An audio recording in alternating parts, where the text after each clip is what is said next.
Embarrassed to be on this show. Well, yes. Sir, you're off. Cut his mic. Thank you. It really doesn't get old. Ladies and gentlemen, Nick Pistor sitting further away from me today than when that aired on Nancy Grace's show. Yeah, and it was quite a shocking experience, as I recall. I was sitting inches away when you lost your temper, and she threw you off the show. I did not lose my temper. I was emphatic, though. Right. Yeah. Right. Yeah. The best part was the camera person had the camera, and they peeked their head around the camera because they couldn't believe what I was doing. Well, she also had her producer, who was in town from New York, who was sitting in the back when it happened. Right. So. Yeah. And oddly enough, they really stopped covering that story after that too, didn't they? Shortly after there, yeah. Sort of. And this was the Chris Coleman triple murder case. Correct. Which you covered for the St. Louis Post-Dispatch. But we were on that show 5 days in a row. And then shortly after me losing my temper, I think they did it maybe 1 or 2 more days, and then they sort of left it. So yeah, it was quickly becoming a carnival-like atmosphere. Well, which is what Nancy Grace's show normally is. Right. So back together again, you and me, back together again. Nick, you've gone on to cover that trial. You now cover City Hall for the St. Louis Post-Dispatch? I do. Originally from Belleville? I'm originally from Millstadt.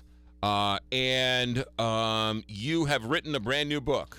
I have. Called The Axe Murder of Saxton, the unsolved crime that terrorized the town and shocked the nation. Is this your first book, Nick Pistor? It is. How did you come to find out about this story? I grew up in the area where this crime happened all those years ago, and I had always heard about the case, and so I decided that I wanted to bring it to life to figure out who these people were, what happened. So this is normal lore around the Millstadt, Belleville area? In the immediate area, it is. A lot of kids drive out there when they're teenagers to the farm where these terrible axe murders occurred, because there are ghost stories and talk of hauntings and things like that. So if somebody wants a scare, they'll go out there. And so later in life, when I was in college, I was talking to a Jesuit priest at St. Louis University who taught a class in evil and demonic Christianity, and he had mentioned this case in passing, and it rekindled my imagination of it, and it started me on a path to research who these people were, what happened, what really happened, and that's what this is. The book is The Axe Murders of Saxton. Where is Saxton? What is Saxton? Saxton is a German hamlet or a farming community which was made up of German immigrants, and it's just outside of Millstadt, between Millstadt and Waterloo, not too far from Belleville. How big of a town is Saxton? It's not really a town, and it's basically there's no population to it. It's split rail fences and wheat fields and cornfields and things like that. So it's just like where do they get the Saxton? Is that sort of the region or the area? Yeah, that's what they called it. It's just basically just this conglomeration of farms, and they always referred to it as Saxton, dating back to what town is Saxton in then? It's unincorporated St. Clair County. Okay, all right. And then, all right, so what year did this happen? 1874. 1874, so shortly after, about 10 years or so after the Civil War. Right, and so that played a part in this. It's just in the decade after the Civil War, the United States was plunged into a deep recession after the overbuilding of the railroads and fatigue from all the building after the war. People were looking for money. This family, it was rumored in that community that they had just received a large legacy gold fortune from Germany. And they were well known to keep a lot of money at their house. And back then, that's what people did, because banks were so far away from a farm that it would take days for them to get anything there. So there was an auction a few days before the murders where one of the elder victims was going around offering to loan money to people with interest. More like a loan shark. Right. In the days after that, a farmer who had bought some potato seed from him arrived at the farm to pick it up, walked into the house, found 5 axe-cleaved bodies, including 2 children. Some were decapitated. It was a horrible scene. He went running out. It summoned the nation to this small German farming community. People came from all over to try to figure out who did it to solve the case, because there was a significant reward.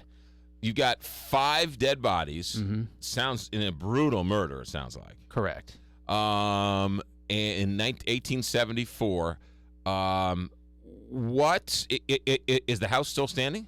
The house was torn down in the 1950s, and they built a new house over the foundation. And around then is really when a lot of people started talking about the ghost stories. The person who had owned the house at the time was tired of it, and there were some news articles about it saying he tore the house down, built a new one. He was tired of hearing about people driving out there, things like that. So, but the barn where on the property still exists, and it's still there, and a lot of people still drive out to take a look at it. It was actually built by the German family, the Stelzenrieds. And you can look at it, it's all wood, and even the nails are wood. That shows the times that they lived in. The person who lives on this now, I'm sure you knocked on their door and said, "Hi, I'm Nick Pistor. I'm writing a book. Can I talk to you?" Oh, I had been out there for numerous times. I've talked to some people who had lived there in the past. Some of them were actually frightened to live there. They would, around the anniversary of the murders, which is in March, coming up is the 140th anniversary, but a lot of people who had lived there had said that they heard weird things. They would hear a dog barking even though there's no dog around, or somebody would be knocking on the door even though there's no one around for miles. And they would feel like someone was in the house. Some people would see images of children out on the road. It's a very spooky place, and that is what sort of added to the lore. This case went unsolved, and people spent years and decades. Some detectives from St. Louis even moved out there for a period of time to try to solve it. And there was also rumors of a curse. The sheriff who was investigating the case turned up dead right when the case was being reopened a decade later. A lot of the people investigating the case had terrible things happen to them. They were kicked. They off a horse, had terrible injuries. Some died shortly after they began investigating the case. So this rumor of a curse sort of followed everyone while they were investigating it. The book is called The Axe Murders of Saxton, the unsolved crime that terrorized the town and shocked the nation. Take us back to 1874. You covered the Chris Coleman murder here for the Post. That was a pretty big deal. How big was this axe murder story? This axe murder story was on par with that, if not bigger. It was on the front page of the New York Times. It was in newspapers from coast to coast, and that's really the only media we had. And I was shocked. You look at the differences in police techniques from the Coleman case, where they had all this forensic science, where they were actually able to tell where Joyce Meyer's bodyguard, who was accused and convicted of killing his family, was at different points. Right. Back then, all the way down to like the spray paint, where the spray paint was bought, and what kind of spray paint it was. Police techniques was totally different in 1874. This is before Sherlock Holmes. This is before the idea of deduction and of science, and of even before fingerprinting. The St. Louis Police Department itself had only existed for maybe 5 years before this murder happened. The sheriff who was investigating the case was really a politician. He was used to giving speeches, and that's how he really treated the case. People wanted it solved. There was a lynch mob on this property before the sheriff even arrived. 200 people had trampled the crime scene before the sheriff was able to arrive, because this was 2 years before the invention of the telephone. People had to go get the sheriff on horseback, and that all complicated the case, as did the media. They would go out and make outlandish claims just to sell newspapers, and a lot of the private detectives who had came to the area to solve the case for the reward would also make something up about someone, or just use circumstantial evidence to say someone did it. 8 people were arrested for this crime. Some of them spent significant time in jail. They were all released. What did Nancy Gray say about this crime? Well, I think she would not be as interested in it since it's a little old. And there was no white little Florida girl who was involved with it. You said 8 people were arrested, spent time. All 8 were then vindicated and released because they proved they were not guilty? They weren't vindicated, and as you know, we don't have to prove that we're not guilty. Right. But there wasn't enough evidence to ultimately hold them. But it all turned down to suspicion, and back in this community, neighbor turned against neighbor. They were scared to death, thinking that an axe-crazed maniac was living amongst them, and most likely someone like that was. And so they were all suspecting each other. They lived in fear for decades. They were always afraid that this was going to strike again.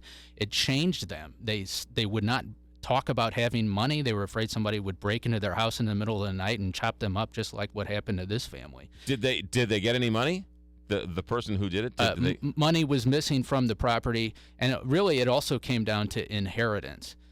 One side of the family inherited the money. There was another side, because they wiped out the entire family. An elder man, his son and his son's wife and 2 children were all killed. So it was really about this idea that somebody wanted to take everyone out so they can inherit the money. So they were actually looking at who died last to see which side of the family the inheritance would actually go to, but they could never really prove that. So did the inheritance then finally go through to somebody? Yeah, it went through to the elder man's brother, who lived a few counties away and who had actually had a feud with his brother over inheritance from New York in the years before the deaths. And then the brother-in-law to this family, the other side of the family who lived nearby, was also feuding with the family over money. He was jealous because he had owed this family money, and he had his debt cleared, and he later took the estate to court and got some money from it. Nick Pistor with us. The book is called The Axe Murders of Saxton. You want to hold on for a break? Sure, yes. Nick Pistor with us here. If you let me throw this out. If you know of anything or heard anything about this story, or think you know a thing or two, or somebody told you an old uncle told you, an old aunt said to you that don't tell anybody, and you want to chime in, you'd want to hear from those people, wouldn't you? Obviously. Yeah. 314-969-KTRS, 1-888-550-KTRS, or star KTRS. But you never know who's listening, what's out there in this crazy world we live in. So if you hear anything, give us a call, and we'll come back and talk more with Nick Pistor, Post-Dispatch reporter, friend of the show. His new book, The Axe Murders of Saxton. Oh, you have some book signings, don't you, coming up? I have a book signing at Fairview Heights Barnes & Noble on Saturday at 2 o'clock, between 2 and 4. All right, Fairview Heights, Barnes & Noble, 2 and 4, Saturday. That's the first one of many. Yes. Bookstores everywhere, I'm assuming? Yes. Amazon.com? Amazon.com. And actually, we temporarily sold out of the stock last night. We're doing very well. Sold out of the stock? On Amazon, correct. How about that? But you can still order it, and it'll come. Yeah, good. Can we buy it through the post at all? No. No. Okay. So Amazon.com is probably the best way, or bookstores, or Correct. Fairview Heights, Barnes & Noble. Come back, talk more with Nick Pistor. The book is The Axe Murders of Saxton, the unsolved crime that terrorized the nation, that terrorized the town, and shocked the nation. The Axe Murders of Saxton. Nick Pistor, reporter for the St. Louis Post-Dispatch, while doing great work covering the Chris Coleman case as well as City Hall. You wrote this book. This took you how long? Well, the research process started 10 years ago. The actual process of writing it took about 3 years from start to finish. You told me on the break that some of the stories, some of the news accounts were written in German? Yeah. St. Louis had a lot of German-language newspapers back in the 1800s and even into the 1900s, and as did the Belleville area. And so I don't speak a word of German. I actually went to the Abraham Lincoln Presidential Library in Springfield, where they had all these things on microfilm. I was excited to have found them, and I'm scrolling through there, and then I realized I don't even know what I'm looking for. So I was able to I saw some common words that I was able to find in them, and I printed them off, and they sat around for a while, and luckily through a friend I found a translator in California. I sent them off to her. A lot of people had a hard time looking at it. Several people turned me away from translating because the typefaces were difficult, and it was just so old. This lady was able to translate them. She did a wonderful job. She was so interested in it. She was actually trying to help solve the case. She had her own theories that she would even write to the side of the translation. So it was really quite helpful, and she really helped explain some of the German customs of the time, to me, and really sort of helped look out for that because it was so different. What about your own newspaper, the St. Louis Post-Dispatch? Did that have any accounts? Was that even around in 1874? The St. Louis Dispatch was, and they had some original accounts. In the book, I believe there's a photograph of one of the original accounts included, as well all the other newspapers, St. Louis Globe. This was a time right before newspapers were really what we know of today. The St. Louis Daily Globe actually really had the best writing on it, and because it was run by a newspaper editor who was a former Civil War correspondent, and he really cut his teeth on bringing stories to life. And his reporters, he sent them out to Illinois to cover this case. They actually went into the house where the bodies were. The police weren't even there, and the reporters were in the house, and they wrote these wonderful descriptions of what the house looked like, what it smelled like, what the bodies looked like, and it was stunning to read. And I was so glad to have found them, because one of the difficulties of researching this is that the original case file of the Saxton murder case was stolen in the 1890s, and maybe it's out there somewhere, or maybe it's been burned or destroyed, but without having that, I had to really rely on everything else I could find. Yeah. The axe murders of Saxton, Nick Pistor. Do you have a theory on what happened? In the book, I include I sort of am pointing the finger in one direction. There was a relative who lived near there who if you look at it from start to finish and all of the different things that go into it, he probably most likely had something to do with it. Most of the theories come down that this was a hired job. The bodies were so badly brutalized by an axe that it had to be somebody who could really do the job and do the job quickly without getting caught by well, right, people in the because house. you kill one of them, the four others are going to gang up on you. Yeah, and so the woman and her two children were actually killed in bed, and then the younger man, he was brutally killed. There was a fight that ensued. He had lost 3 fingers. Ended up losing his head, and his elderly father, was also killed. And there was always this family always had this feeling that something bad was going to happen to them.